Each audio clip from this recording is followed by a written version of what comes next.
আসসালামু আলাইকুম রহমতুল্লাহি ওবরকাতুহু।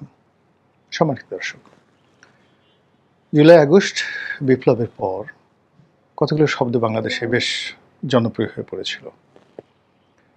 নতুন বন্দোবস্ত, জুলাই যোদ্ধা, সমন্বয়ক, এই শব্দগুলো জাস্ট জুলাই আগস্ট বিপ্লবের 15 ডেজ, আগস্ট মাসের 15 তারিখ পর্যন্ত এই শব্দগুলো বেশ চমৎকারভাবে আলোচিত হতো, with respect, regards and dignity.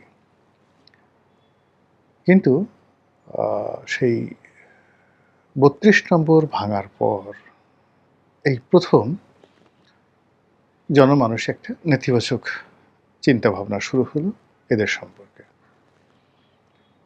এরপর বীর মুক্তিযোদ্ধা ফজলুর রহমানের বাড়ির সামনে যে মবগুলো হলো, সেই মবের কারণে এই যারা জুলাই যোদ্ধা, যারা সমন্বয়ক, ভীষণ রকম তারা নিন্দিত হলেন।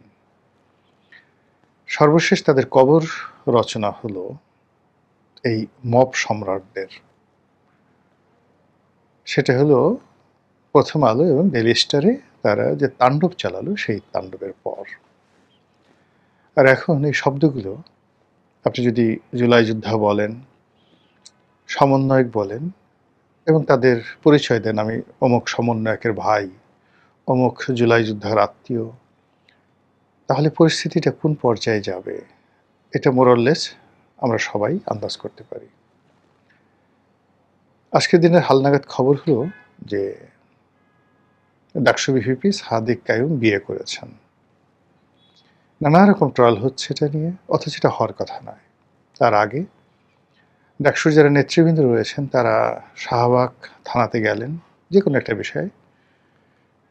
এই গত ২ বছর ধরে তারা যেভাবে তাফালিং করছিলেন, ঠিক ওইরকম একটা তাফালিংয়ের মনোভাব নিয়ে ড্যাম কেয়ার একটা ভাব।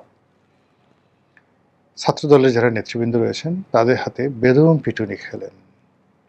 মানে যাকে বলা হয় এরপরে আর ডাকসু নেতাদের এর চেয়ে তার অপমান থাকতে পারে না। যদি সেখানে ছাত্রদলের সিনিয়র নেতৃবৃন্দ উপস্থিত না হতেন এবং তাদেরকে রক্ষা না করতেন, ওই শাহবাগ থানায় দেখা গেল যে আর একটা ট্র্যাজেডি তৈরি হয়ে যেত। মানে জনরোষ, ছাত্রদের মধ্যে যে রোষ, ওটা এমন একটা পর্যায়ে ফেটে পড়েছিল শাহবাগ থানার মধ্যে। আর শাহবাগে যেটা জুলাই চত্বর করা হয়েছে, দুর্বৃত্তরা সেখানে মানে জুতোর মালা পরায় দিয়ে আসছে কে বা কারা। এখন ওই এলাকাতে সবসময়